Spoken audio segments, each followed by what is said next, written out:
Olá, prezados amigos, eu estou muito feliz de estar hoje com vocês aí do Grupo Espírita Batuíra de Algés, Portugal. É sempre um motivo de muita alegria quando eu me encontro com vocês, ainda mais para tratar de um tema da divulgação espírita, né? Então, agradeço muito a oportunidade. Vamos começar o nosso encontro de hoje com uma prece. Vamos pedir a Jesus, nosso amigo, aos amigos espirituais também, que estejam conosco neste momento, ajudando a todos nós, assumindo as nossas vibrações, a nossa sintonia, para que nós possamos receber esses fluidos tão suaves dos amigos espirituais, sob a proteção de Jesus, para que todos nós possamos estudar esse assunto e absorvê-lo da melhor maneira possível. Somos também muito gratos por tudo que os amigos espirituais têm nos ajudado ao longo da nossa vida, ao longo do trabalho de cada um de nós. Agradecendo também este momento de encontro e de tarefa. Que assim seja. Bem, pessoal, hoje nós vamos falar desse assunto, olha, o cérebro triuno a serviço do espírito. Eu quero contar para vocês como é que surgiu a ideia da gente escrever esse livro, né? Que eu escrevi juntamente com os meus queridos amigos, Dr. Décio Iandri Júnior e Dr. Sérgio Lopes. Então foi assim, olha, eu estava na Europa com a doutora Marlene Nobre e mais alguns amigos, como a gente fazia todo ano nas nossas palestras aí na Europa. Então eu comentei com a doutora Marlene que havia sido publicado esse artigo sobre a glândula pineal, que foi feito por vários médicos da Associação Médico Espírita do Brasil, capitaneados pelo Dr. Giancarlo Lucchetti. Então, o que eles fizeram? Eles leram todas as obras de André Luiz e coletaram todas as informações relacionadas à glândula pineal e compararam essas informações com os dados da literatura acadêmica. Olha, ficou um artigo muito, muito, muito bonito. Mandaram para uma revista de alto impacto, essa aqui, olha, Neuroendocrinology Letters. E a publicação foi em 2013. Nós estávamos em final de 2014. Eu comentei com a doutora Marlene, falei, doutora Marlene, eu tenho estudado o cérebro dos animais, eu também já fiz um estágio na Faculdade de Medicina, estudei o cérebro humano, e eu queria fazer uma coisa parecida, comparando informações da literatura espírita sobre o cérebro humano com informações da ciência acadêmica, da chamada neurociência, né? Aí ela disse, Ervine, mas num artigo não cabe, porque o cérebro tem muitas estruturas. A gente precisava escrever um livro, faça isso. Eu fiquei muito feliz. Eu saí dali e logo encontrei o meu amigo Dr. Décio Iandri Júnior, então eu convidei para fazer parte do livro. E também depois entrou o Dr. Sérgio Lopes, então nós juntos escrevemos esse livro, O Cérebro Triuno a Serviço do Espírito. Como é que eu tive essa ideia de escrever o livro? Porque no livro No Mundo Maior, de André Luiz, o mentor Calderaro tem muitas informações sobre o cérebro.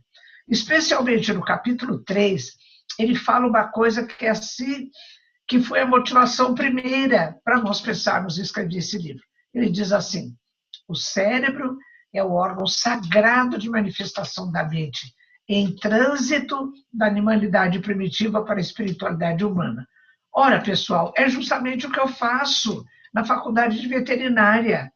Quando eu leciono neuroanatomia, eu faço exatamente essa comparação do cérebro das várias espécies animais, que quando comparados esses cérebros com o cérebro humano, eu vejo que as diferenças são só de quantidade de neurônios, de tamanho do cérebro, porque o modelo é exatamente o mesmo.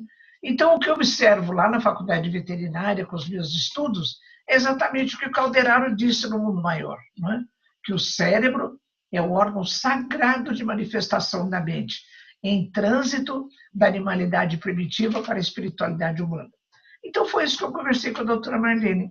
E ela ficou muito animada. Ela disse, Vênia, faça isso, escreva esse livro. Então, eu convidei os meus dois queridos amigos, o doutor Décio Iandri Júnior e o doutor Sérgio Lopes. O doutor Décio, eu convidei para escrever a parte de neurofisiologia, porque eu já tinha assim, na minha mente, projetada a ideia de escrever a parte de neuroanatomia, que era a matéria que eu lecionava na faculdade, né? E o doutor Sérgio, ele tinha acabado de escrever um livro sobre as leis morais. E ele me disse, Silvênia, dá para colocar as leis morais nos 3 andares da casa mental a que se refere Calderaro. Eu disse, então pronto, está feito, vamos escrever o livro. E assim, em 2015, logo no início do ano, a doutora Marlene faleceu, né? Mesmo assim, a gente foi para a Europa e tudo, e na Europa eu tive um acidente, eu ia ficar 26 dias, ia fazer 15 palestras em 4 países, mas eu cheguei em Portugal, fiz palestra em Lisboa, e depois a dona Maria Isabel veio nos buscar, eu, Décio, a esposa e o doutor Roberto Lúcio, para fazermos palestra lá em Leiria. E fomos, na segunda-feira pela manhã. Então, fizemos palestra à noite, lá na dona Maria Isabel. Na manhã da terça-feira, eu rolei uma escada e me quebrei em vários lugares. Então, eu vim para o Brasil, fui resgatada, né, o seguro me trouxe, e eu fiquei durante muitos meses em recuperação. Então, eu falei para o doutor Décio, falei, ai, Décio, que pena, quantos meses eu vou ficar parada? Ele disse assim, não é agora a hora de escrever esse livro, porque quando isso aconteceu, esse meu acidente em Portugal, foi final de 2015, né? Foi final de outubro de 2015. Então, os primeiros meses de 2016, eu fiquei em recuperação e comecei a escrever o livro. E nós ficamos escrevendo esse livro durante todo o ano de 2016. A gente se encontrava todo domingo pelo Skype, e o que escrevia mandava para o outro para que o nosso livro tivesse uma unidade. Né? Mas vamos falar do livro, então. Bem, então foi assim, olha, a minha parte eu vou falar mais extensamente daqui a pouco, mas vou falar para vocês o que o Dr. Décio fez na parte de neurofisiologia. Ele fez o conceito de algumas entidades, como é o caso da mente, da consciência. Ele fez a inter-relação nessa coisa físico-etérica da relação entre o cérebro e a mente. Ele estudou isso também. Ele estudou neurotransmissores, neuromoduladores e hormônios, que são substâncias secretadas pelo cérebro, né? E que fazem a mediação de como o cérebro funciona nas suas diferentes partes. Ele também estudou aquela tal de assimetria, entre aspas, funcional entre os 2 hemisférios cerebrais. Porque sempre se diz assim, o hemisfério esquerdo, ele é o racional, é o cognitivo, o hemisfério direito é o intuitivo, o poético, o artístico. Ele fez também um comentário sobre essa especificidade dos 2 hemisférios cerebrais e terem características um pouco diferentes do ponto de vista funcional. E também ele fez um estudo da glândula pineal, uma coisa muito bonita, né? Que ele fala que é a janela do espírito. E também, atuando no campo mediúnico, ela funciona como receptor de campos eletromagnéticos. Então, o Dr. Décio se ocupou particularmente dessas questões, né? O Dr. Sérgio, que escreveu a terceira parte, com base nesse livro dele, Leis Morais e Saúde Mental, associando com o que Calderaro disse, então, ele distribuiu as leis morais em 3 andares da casa mental. Por quê? Porque Calderaro, nesse livro, No Mundo Maior, de André Luiz, ele fala que a nossa casa mental tem 3 andares, cada um dos andares interage com uma parte do cérebro, não é? Então, o que o Sérgio fez? Ele colocou as leis morais, que estão na terceira parte do Livro dos Espíritos, ele colocou cada bloco em um andar da casa mental que corresponde a uma parte do cérebro. Então, vamos ver o que o Dr. Décio fez rapidamente, né? Então, ele colocou no primeiro andar da casa mental, que diz respeito ao passado e trabalha com a parte mais profunda do cérebro, ele colocou a lei de conservação, a lei de reprodução e a lei de destruição. Vocês vão ver que à medida que nós vamos subindo os andares da casa mental, essas leis vão ficando mais sofisticadas, a ponto de quando chega no lobo frontal, que é o terceiro andar da casa mental, nós vamos trabalhar com a lei de amor, justiça e caridade, não é? Então, naquela época em que a gente estava encarnado, lá nas primeiras encarnações humanas, o nosso lobo frontal já existia, mas era pouco desenvolvido. Então, a gente conseguia lidar mais com a lei de conservação, ou seja, cuidar da preservação do corpo físico, da lei de reprodução e lidar com a lei de destruição, que acontece o tempo todo, inclusive com o envelhecimento do próprio corpo físico, né? Então, no primeiro andar, o doutor Sérgio coloca essas 3 leis. E é muito bonita a parte do Sérgio, porque como psiquiatra espírita, ele faz um comentário de cada coisa, sabe? Fica muito, muito bonito essa parte toda. Como a parte do doutor Nécio também está muito bonita. No segundo andar da casa mental, que trabalha com o presente, com aqui, com agora, e trabalha com a parte do cérebro correspondente ao córtex cerebral, particularmente o córtex motor, ele colocou as leis com as quais a gente lida no presente. Lei de sociedade, lei do trabalho, lei do progresso, lei de igualdade e lei de liberdade, né? Cada uma delas também, ele foi fundo, analisando cada coisa. Ficou muito bonito esse trabalho do Sérgio. E, finalmente, no terceiro andar da casa mental, que trabalha com o futuro, com as metas que nós queremos atingir no futuro, e trabalha com a parte do cérebro correspondente ao lobo frontal, né? Que é essa parte aqui mais correspondente à nossa testa. Então, ele colocou as leis, a lei de adoração, a lei de justiça, amor e caridade. E todas essas leis desembocam naquela relativa perfeição moral a que todos nós estamos destinados, né? Então, foi isso que o Décio fez e que o Sérgio fez. Bom, então vamos lá. Eu vou falar da minha parte e fazer alguns destaques. Então, eu quero mostrar para vocês mais detalhadamente qual foi a fala de Calderaro nesse livro No Mundo Maior, de André Luiz. E chamo atenção para o fato de que a primeira edição desse livro é de 1947. Olha que coisa bonita, né? Há quanto tempo Calderaro já vem nos trazendo informações preciosas sobre a construção do nosso cérebro. Então, ele falou assim, olha, a nossa casa mental tem 3 andares, cada um dos andares interage com uma parte do cérebro. Por isso que o cérebro é triuno e não trino, porque trino é um adjetivo que a gente usa para referir uma coisa que tem 3 partes, mas que são independentes. Triuno é um adjetivo que a gente usa para referir uma coisa que tem 3 partes, mas que interagem de maneira que o todo funciona como uma unidade funcional. É o caso do cérebro. Então, vamos lá. O primeiro andar da casa mental interage com a parte mais profunda do cérebro, que Calderaro chama de cérebro inicial. Trabalhamos aí com instintos e automatismos. O segundo andar corresponde aos atos do presente. Trabalha com o córtex cerebral. Ele chama de região intermediária, e aí nós despendemos esforço e vontade. O terceiro andar da casa mental trabalha com o futuro, com as metas, com os ideais que nós queremos atingir. E a parte do cérebro que interage com o terceiro andar da casa mental é o lobo frontal. Então, vamos ver. Eu comecei a analisar, estudando o cérebro, o que Calderaro quis referir como sendo o que ele chama de cérebro inicial, a parte mais profunda do nosso cérebro que trabalha com o primeiro andar da casa mental.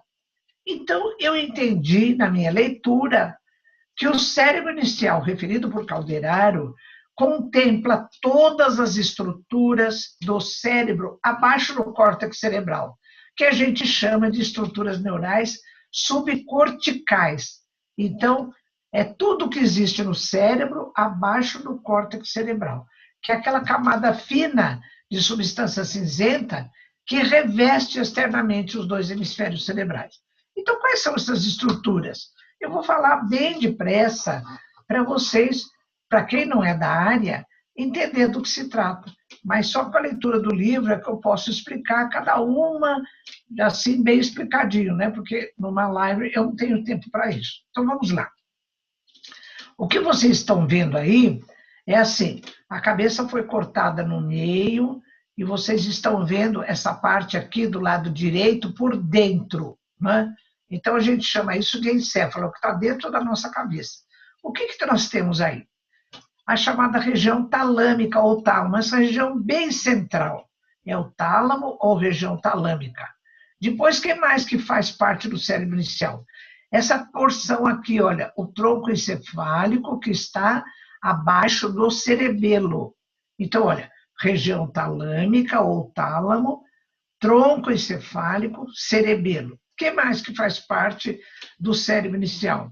O sistema límbico, que é um conjunto de estruturas situados bem lá no fundo dos hemisférios cerebrais, trabalham com comportamentos acompanhados de emoções.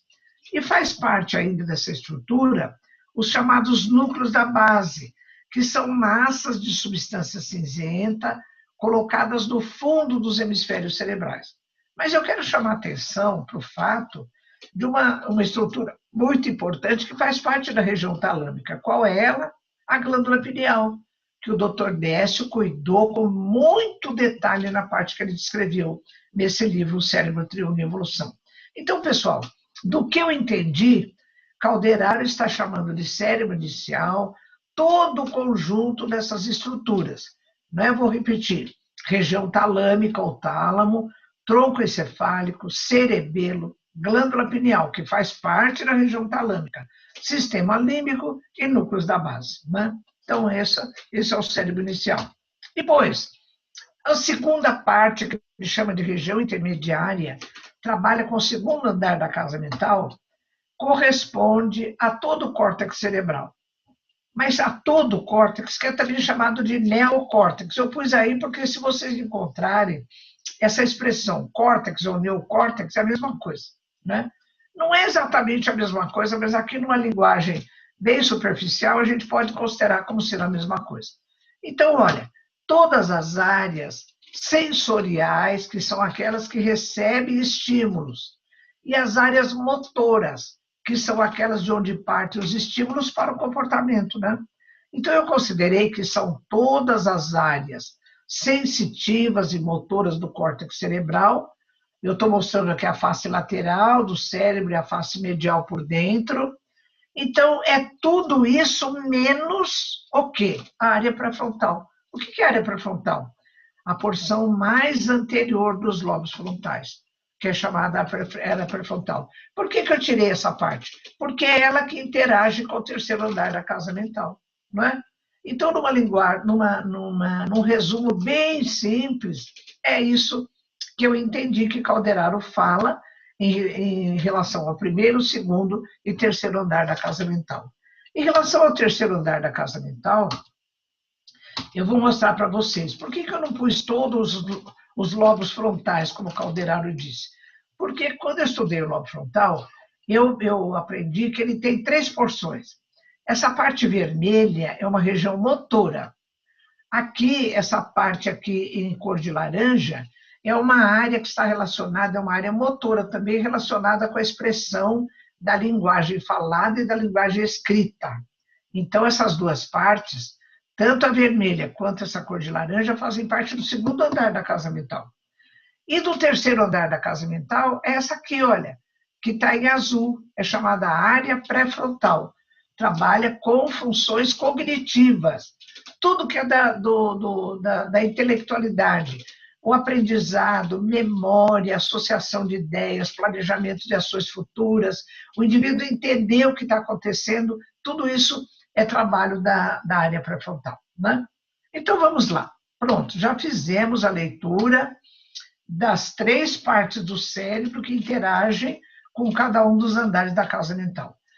Olha, o livro tem quase 600 páginas, né? Não dá para a gente falar muita coisa a respeito das minúcias de cada estrutura. Então, eu pensei algumas coisas interessantes e vou falar para vocês. Eu vou chamar isso de destaques. Então, vamos lá. Primeiro destaque. Calderaro faz uma séria recomendação da necessidade de livre trânsito nos 3 andares da casa mental. Ele diz assim, olha, apesar de nós termos os 3 andares, as 3 partes do cérebro, às vezes a gente estaciona num andar só. Não podemos, nós precisamos transitar pelos 3 andares da casa mental. Então, olha o que ele cita, que coisa interessante. André Luiz pergunta para Calderaro, lá no capítulo 3 e 4, como interpretar de maneira simples as 3 regiões da vida cerebral? Olha o que Calderaro responde. As escolhas do presente têm por base as experiências do passado e os ideais a serem conquistados no futuro. Olha que beleza! Então ele está dizendo, como todo momento nós vivemos no presente, é claro que a maior parte do tempo nós vivemos no presente, mas as nossas escolhas do presente, elas têm que fazer uma leitura do arquivo do passado e também fazer uma projeção do que nós queremos para o nosso futuro. Eu vou dar um exemplo. Vamos supor um indivíduo que tenha dificuldade de perdoar, mas ele é espírita, ele quer melhorar, no futuro ele quer se ver livre dessa dificuldade. Então, o que ele tem que fazer no presente? Ele tem que trabalhar com essa dificuldade que vem do passado, trabalhar com ela para que no futuro ele tenha escolhas melhores, que ele não fique preso a essa dificuldade do passado. Por isso que Calderaro insiste, as nossas escolhas do presente devem ter por base experiências do passado e os ideais a serem conquistados no futuro. Que frase maravilhosa de Calderaro, né? Então ele diz assim, olha, Calderaro cita o exemplo de Pedro, que faz parte, esse caso de Pedro Calderaro, esse caso faz parte desse trecho do livro de André Luiz, né? Então, o que aconteceu com Pedro e Camilo? Eles estão num processo obsessivo há 20 anos. Por quê? Pedro assassinou Camilo porque queria ficar com o dinheiro dele, e ficou. Então, mas depois ele começa a ficar com remorso, com culpa, e Camilo, há 20 anos desencarnado, está se vingando de Pedro. Então, eles estão num processo obsessivo gravíssimo. O que acontece com o Pedro? Pedro, ele fica com esse complexo de culpa, com esse remorso, então ele trabalha dia e noite. Ele se dedica ao trabalho o tempo todo para quê? Para anestesiar a consciência e não se lembrar do remorso. Então, na fala de Calderaro, ele está estacionado no segundo andar da casa mental, né? E o doutor Sérgio Lopes, lá na parte dele, quando ele fala disso, ele fala assim, olha, essa excessiva imersão no trabalho, a pessoa que trabalha sem parar, aí isso é um sintoma de desequilíbrio, porque até para trabalhar, nós temos que respeitar os períodos de repouso, para que o nosso corpo se organize, para que o nosso cérebro descanse. No Livro dos Espíritos, na lei de trabalho, tem uma pergunta que Kardec faz aos espíritos. Em que medida nós devemos nos dedicar ao trabalho, à tarefa doutrinária? Os espíritos respondem, na medida da sua capacidade de trabalhar, porque você precisa dos períodos de descanso, né? Então, é para respeitar os nossos limites. Então, o doutor Sérgio Lopes comenta, de maneira muito adequada, que o excesso de trabalho, ele representa sempre um sintoma de desequilíbrio, né? Vamos ver um caso de estacionamento no primeiro andar da casa mental. De modo geral, os psiquiatras espíritas dizem que os casos graves de processos obsessivos e de processos de depressão, a pessoa tem uma tendência a ficar estacionada no primeiro andar da casa mental. Então, ela não tem mais interesse por nada, ela fica quieta, ela vai para o quarto dela, ela fica meio assim, recolhida no primeiro andar da casa mental, né? Então, eu trouxe aqui para ilustrar esse caso de Nabucodonosor, que foi rei da Babilônia. Isso está descrito no livro bíblico de Daniel. Essa pintura é de William Blake. Então, o que diz o texto bíblico no capítulo 4, versículo 33? Que ele se despiu, foi morar no meio das matas, andava de quatro como os animais, cresceram-lhe os pelos e as unhas, e ele emitia sons guturais como as feras, não é? Então, esse pintor, ele acho que percebeu mediunicamente a figura, né, do perispírito do Nabucodonosor e fez essa imagem, né? Que é assim, então, é um espírito humano numa atitude animalesca, voltando ao primeiro andar da sua casa mental, né? Não que isso seja uma coisa ruim, mas é assim, ele tem que transitar pelos 3 andares e ele está estacionado no primeiro andar da casa mental. Estacionar no 3º andar da casa mental. Então é assim, olha, os estados contemplativos, eles são muito importantes. A gente fazer uma prece, a gente fazer uma meditação, nós vamos estar, durante alguns momentos, no terceiro andar da casa mental. Mas viver a vida toda assim, recolhido só no terceiro andar da casa mental, não é uma coisa adequada.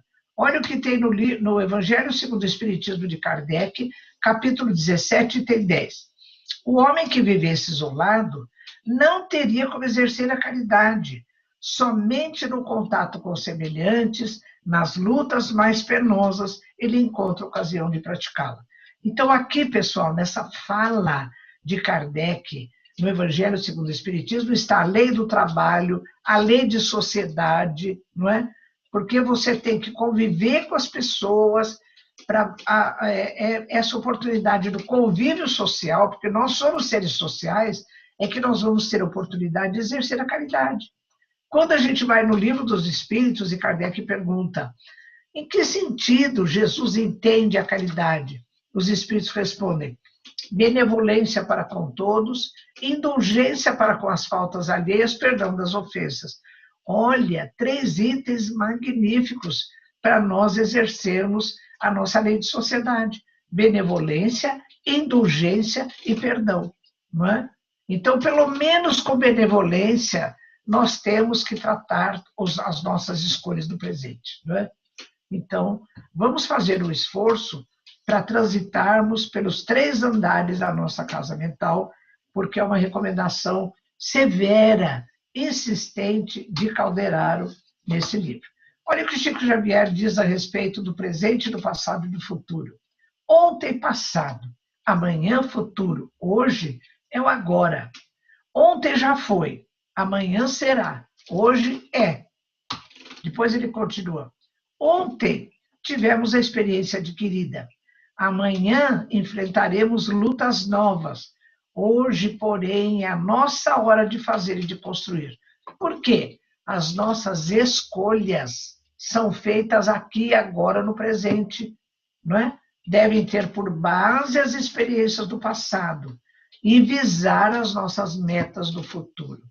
Olha, esse conselho de Calderaro é exemplar. Vamos transitar pelos 3 andares da casa mental, vendo que dificuldades nós temos para corrigir, daí o conhece-te a ti mesmo. Não é? Isso é desde Sócrates que vem esse postulado para nós, conhece-te a ti mesmo, para que nós possamos alcançar as nossas metas ideais que desejamos para o nosso futuro. Bom, vamos ver outro destaque, a busca da autoiluminação. Vocês se lembram daquelas passagens evangélicas de Jesus, quando ele dizia, sois deuses e não sabeis, podereis fazer o que eu faço e muito mais. Imagina se a gente tem a pretensão de fazer o que Jesus fazia, né? Mas ele dizia, podeis fazer o que eu faço e muito mais. Bom, nisso está implicada a tal da busca da autoiluminação, também referida por Calderaro. Então vamos ver do que se trata. Olha, para quem não leu ainda, eu recomendo a leitura desse livro, Voltei, do irmão Jacó, que é pseudônimo de um espírita brasileiro muito famoso nas primeiras décadas do século XX. Foi um trabalhador, ele fez muita caridade, ele doutrinava os espíritos, ele trabalhou muito. Então, como ele era um trabalhador espírita, que trabalhava muito na doutrina, ele achou que quando ele desencarnasse, o perispírito dele ia estar luminoso, né? Então, esse trabalhador espírita, o nome dele era Frederico Figner. Bom, ele desencarna e vê que o perispírito dele está sem luz, está assim escuro, e ele fica envergonhado, porque ele recebe a visita do Dr. Bezerra, de uma porção de espíritos luminosos, e ele está com o perispírito dele sem luz, e ele não entende por que isso aconteceu. A filha dele, Raquel, que já tinha desencarnado antes há muitos anos, era uma moça, e ela já é um espírito luminoso, ela vem explicar para ele por que ele não estava com aquele espírito luminoso. Por quê? Ele trabalhou, ele fez a caridade por fazer, às vezes até por vaidade, às vezes até por se sentir reconhecido, mas ele não cuidou de fazer o bem sendo bom, de fazer a caridade sendo caridoso, né? Que é a recomendação de caridade, que é a recomendação de Calderaro. Fazer a caridade sendo caridoso, ou seja, tendo o sentimento de caridade. Fazer atos de bondade sendo bondoso, né? Porque aí nós vamos ajudar o próximo e vamos ajudar a nós mesmos, os nossos sentimentos, né? Então, por isso que Jesus dizia, brilhe a vossa luz.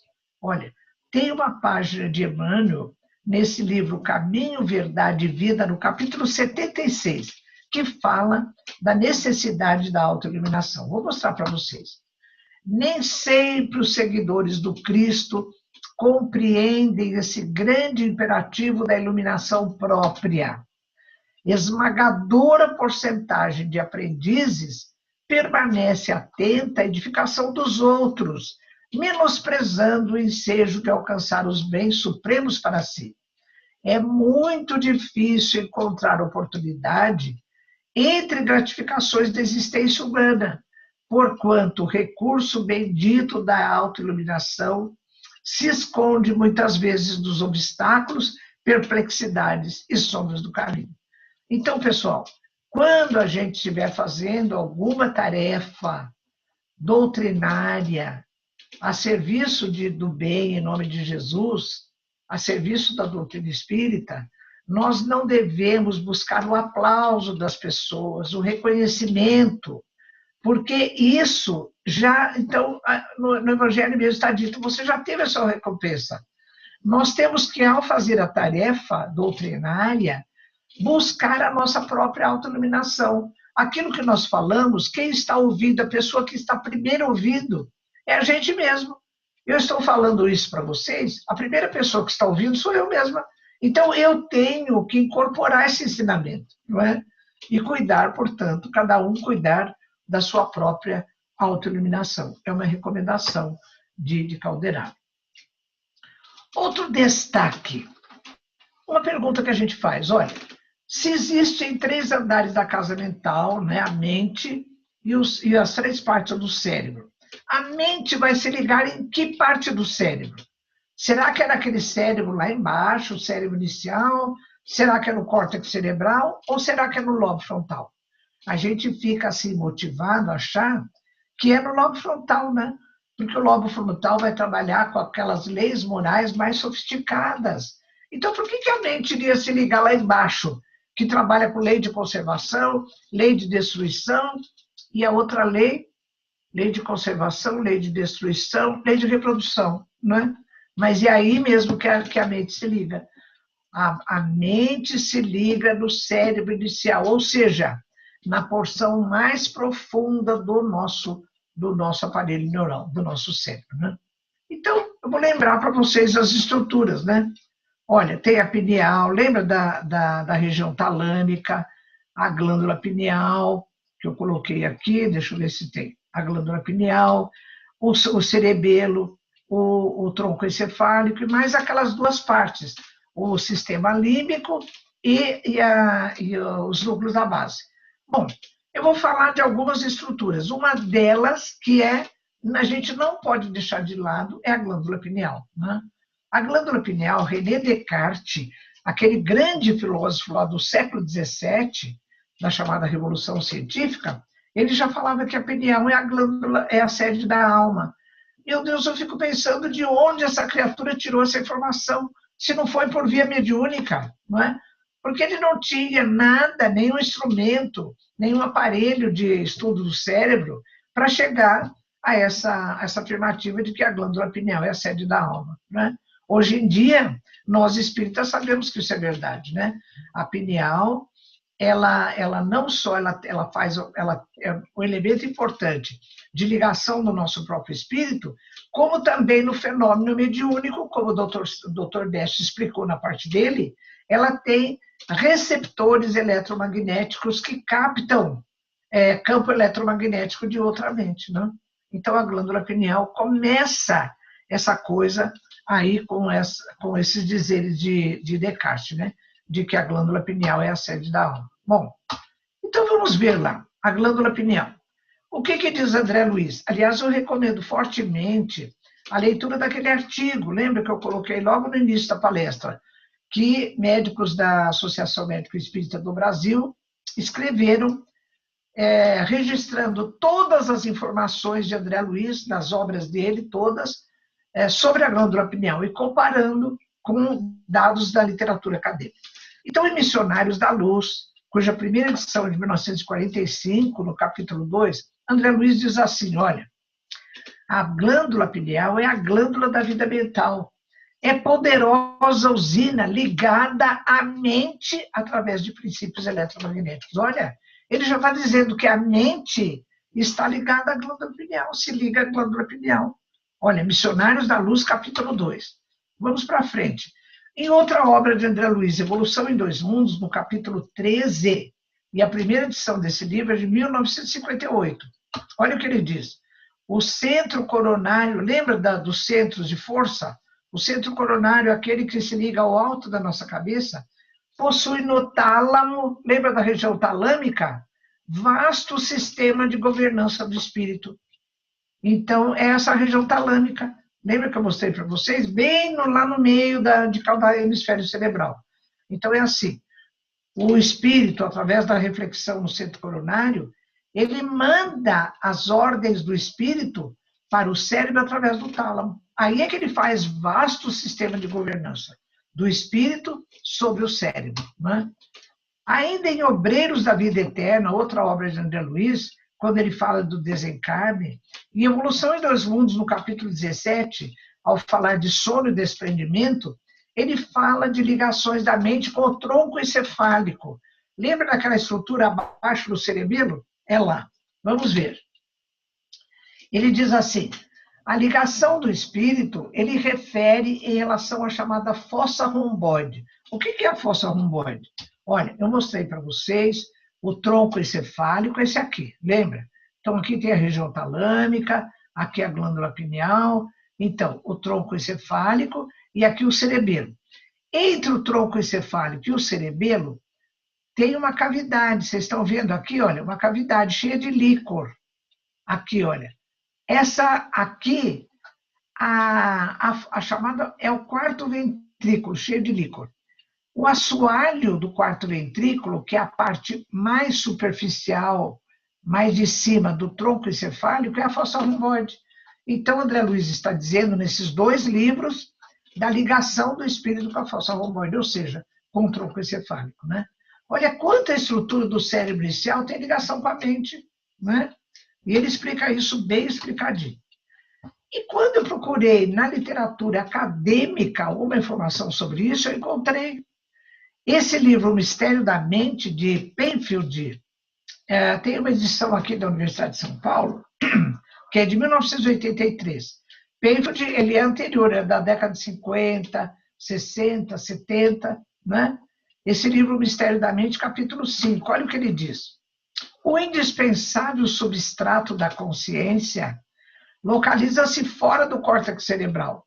Lembra do córtex? Ele interage com com o segundo andar e o lobo frontal com o terceiro andar. Então, o indispensável substrato da consciência localiza-se fora do córtex cerebral, provavelmente no diencéfalo, que é a região do tálamo, porta de entrada e saída da mente. Olha, mas que coisa mais bonita. E por que ele chegou a essa conclusão? Porque ele estudou soldados feridos na Segunda Guerra Mundial que tiveram traumatismo crânioencefálico. Então, ele via assim, às vezes o soldado ferido tinha grande perda do córtex cerebral, mas ele ainda mantinha a sua consciência. Agora, mesmo que ele tivesse íntegro o córtex cerebral, mas tivesse uma lesão irreversível do tronco encefálico, desse cérebro inicial, ele perdia a consciência. Então, ele falou, não, então a consciência, ela não deve estar ligada lá no córtex, ela deve estar ligada na região talâmica, né? Que faz parte do cérebro inicial. Então, o que esse cientista está dizendo confirma o que está nas obras de André Luiz, de que a mente se liga ao cérebro inicial, às estruturas do cérebro inicial. Olha que coisa linda, né? Disso resultou uma coisa muito importante para nós. A doutora Marlene ficou muito animada com isso. É o caso do feto anencéfalo. Eu estive com a doutora Marlene aqui no Brasil em setembro de 2008, numa audiência pública do Supremo Tribunal Federal, quando estava se discutindo se seria legalizado ou não o aborto do anencefalo. O que é o anencefalo? O anencefalo é chamado o feto que ele tem malformação no seu cérebro. E esse termo, quando eu fiz a minha apresentação para os ministros, eu comecei dizendo que esse termo é impróprio, porque, olha, o prefixo a ou an, ele é de negação. Sempre que eu falo alguma coisa, por exemplo, pneia, eupneia, é a nossa respiração. Quando eu falo apneia, quer dizer, parou de respirar, né? Não tem mais respiração. Então, encéfalo quer dizer o quê? Toda essa massa cerebral que está dentro da cavidade do crânio. Quando eu falo anencéfalo, eu estou dizendo etimologicamente que a cavidade craniana está oca, não tem nada. E isso não é verdade, porque esse feto ele tem o cérebro, só que esse cérebro tem alguns defeitos. Ele tem perda de partes do córtex cerebral, mas ele tem grande parte do córtex cerebral. Então, eu falei para os senhores ministros, o anencéfalo, assim chamado, não é anencéfalo. Ele tem uma malformação cerebral. Porque todo feto com desenvolvimento organizado do corpinho físico, dentro do útero materno, com batimentos cardíacos e outras funções viscerais, ele tem pelo menos o cérebro inicial. Porque vocês viram que eu mostrei todas as obras de André Luiz e do Penfield, que a mente se liga ao cérebro inicial? Então, a mente contempla a consciência, contempla a inteligência, não é? Então, isso tudo está. Se ele tem o cérebro inicial, ele não é anencéfalo, né? Então, ele tem o espírito reencarnando, ao qual se liga a mente. Então, eu repito, todo fetinho que está dentro do útero da mãe está se desenvolvendo com o corpinho humano. Aí o médico vai auscultar, tem batimentos cardíacos e outras funções viscerais, ele tem pelo menos o cérebro inicial, ao qual se liga a mente, né? Portanto, ele é um espírito reencarnante. Porque o que a gente ouvia lá no Supremo Tribunal Federal, dos que estavam favoráveis ao aborto do anencéfalo, é que ele não tem, imagina, ele não tinha cérebro, o que é um erro. E mesmo alguns espíritas, quando a gente conversava, falavam, se não tem cérebro, não tem espírito. O que nós fomos falar lá, eu e a doutora Marlene, é assim, esse indivíduo, a gente não falava espírito lá, né? Não pode falar nada que é religião, mas nós falamos, esse indivíduo tem cérebro e tem a consciência dele ligada a esse cérebro. Então, a nossa linguagem foi toda na linguagem científica, na linguagem acadêmica, né?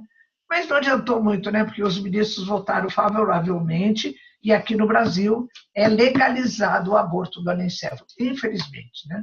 Bom, olha, vamos ver isso dentro da visão espírita. Então, assim, olha, no Livro dos Espíritos, questão 356b, Kardec pergunta, toda criança que sobrevive tem necessariamente o espírito encarnado?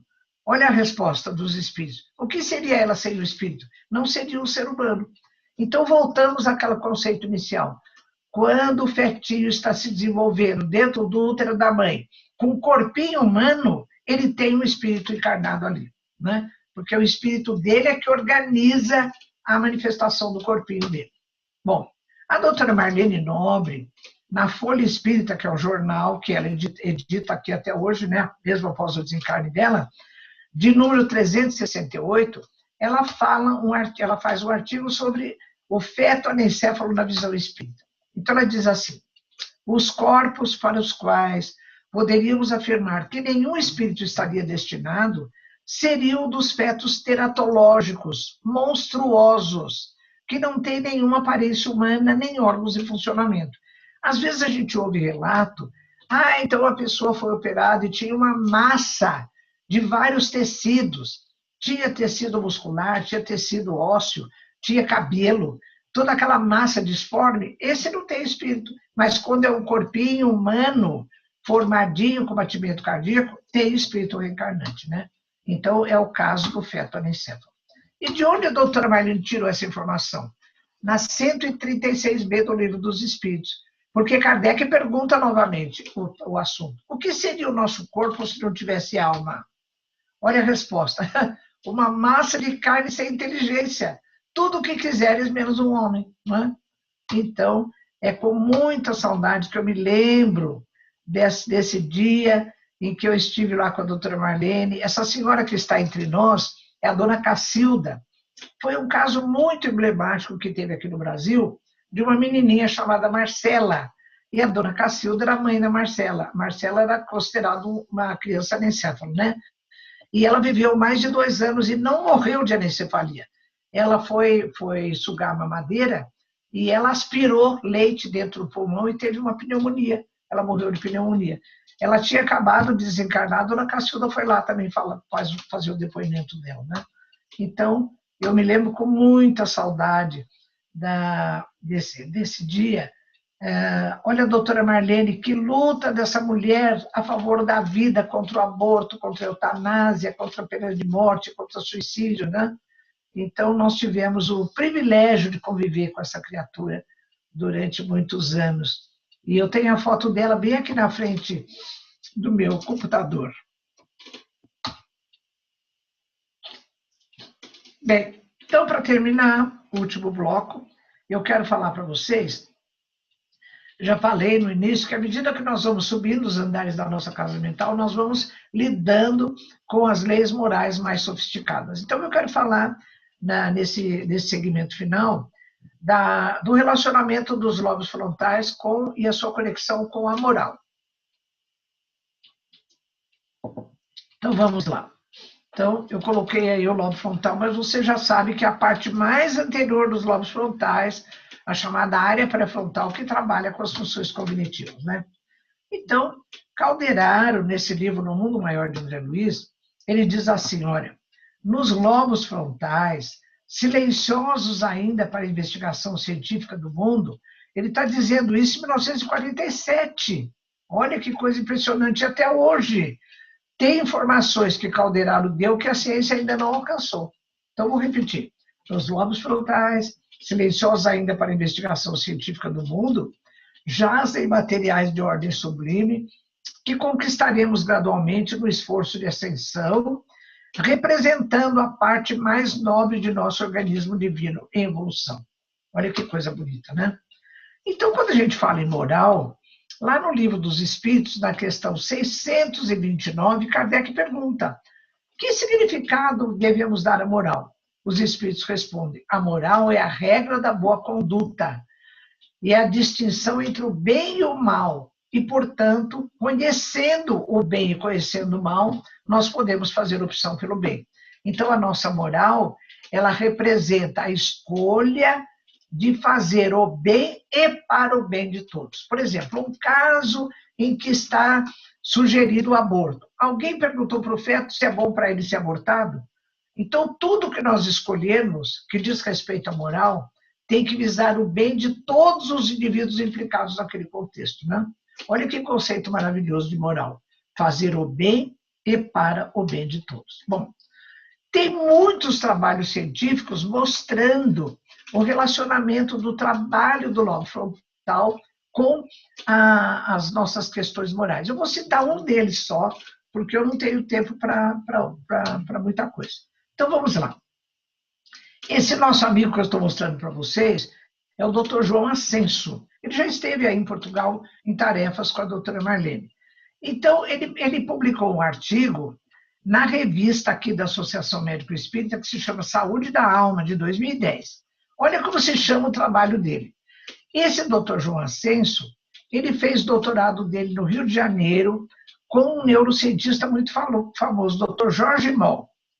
E ele escreve esse artigo porque ele relata as pesquisas do orientador dele. Olha o título do artigo dele.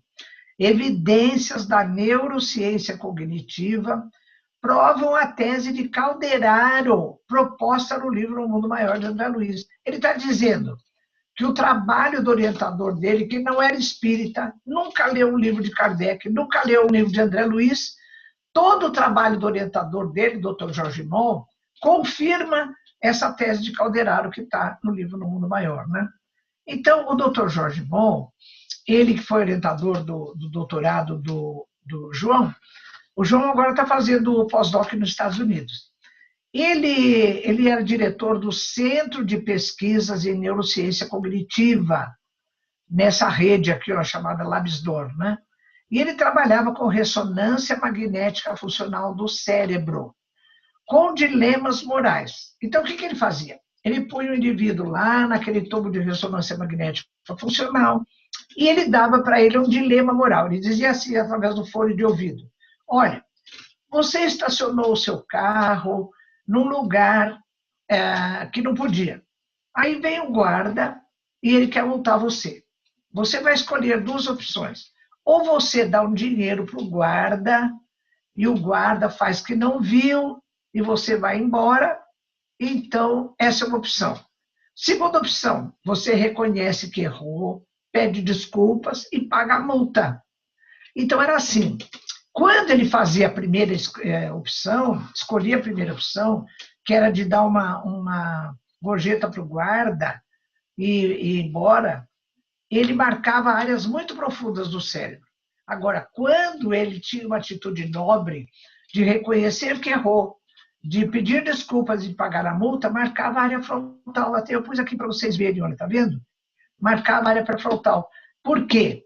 É o lobo frontal que trabalha com as nossas decisões morais de fazer o bem e para o bem de todos, né? Então, a benevolência, a indulgência, o perdão, a humildade, tudo isso trabalha com o lobo frontal. Olha que beleza, né? Então, esse trabalho do Dr. João Ascenso é um dos trabalhos da ciência que estão comprovando o que Calderaro diz no livro de André Luiz, No Mundo Maior, né? De que o terceiro andar da casa mental, nós trabalhamos com atitudes nobres, trabalhamos com toda a aquisição intelectual e depende do nosso esforço e da nossa vontade no segundo andar da casa mental, porque é aí que nós projetamos o que nós queremos para frente, né? Então, é por aí. Então, eu vou terminando a minha live e dizendo que esse ano de 2016, em que nós trabalhamos o ano todo na feitura desse livro, foi um ano magnífico, não é? Porque esses dois amigos, que já eram amigos, se tornaram verdadeiros irmãos. Então, a gente cultivou uma amizade assim, até hoje a gente se corresponde, a gente fala do livro, nós estamos pensando até em escrever um outro livro sobre os desdobramentos, porque já surgiu tanta coisa nova, não é? Que nós estamos pensando. Nós dedicamos esse livro à doutora Marlene, a nossa querida líder, né? A nossa orientadora, que nos ofereceu tantas oportunidades. Eu tenho certeza que vocês aí de Algés também têm muito carinho por ela, né? Então, pessoal, agradeço a todos aí a participação, a presença e agradeço também a oportunidade que vocês me deram hoje de estar com vocês e de trabalhar nesse assunto que me dá tanta alegria, viu? Vamos terminar, então, a nossa live de hoje, encerrando essa atividade com uma prece, não é? Quando eu faço uma prece no encerramento das tarefas, a minha atitude é sempre de gratidão. Então, eu vou usar as palavras de Maria Dolores para expressar a minha gratidão. A minha gratidão por vocês, pelo pessoal aí do GEB, que me ofereceu essa oportunidade, gratidão aos amigos espirituais, gratidão à querida doutora Marlene e ao doutor Bezerra. Então, Maria Dolores diz assim, olha, no tempo que se desdobra, sem um minuto de sobra no dia se recompor, entendendo o tempo agora pelos bens de toda hora. Muito obrigado, Senhor, pelo sol que ilumina o mundo, pelo chão vivo e fecundo, pela fonte, pela flor, por toda a amplidão que vejo do trabalho benfazejo. Muito obrigado, Senhor, pela fé que me descansa no regaço da esperança, pelas promessas do amor, por toda a amplidão que vejo do trabalho benfazejo. Muito obrigado, Senhor, por todas as alegrias ante as bênçãos que me envias do plano superior e até pelos problemas e provas da senda em que me renovas. Muito obrigado, Senhor. Então, pessoal, muito obrigada a todos. Até a próxima oportunidade. Tenho muita saudade de vocês.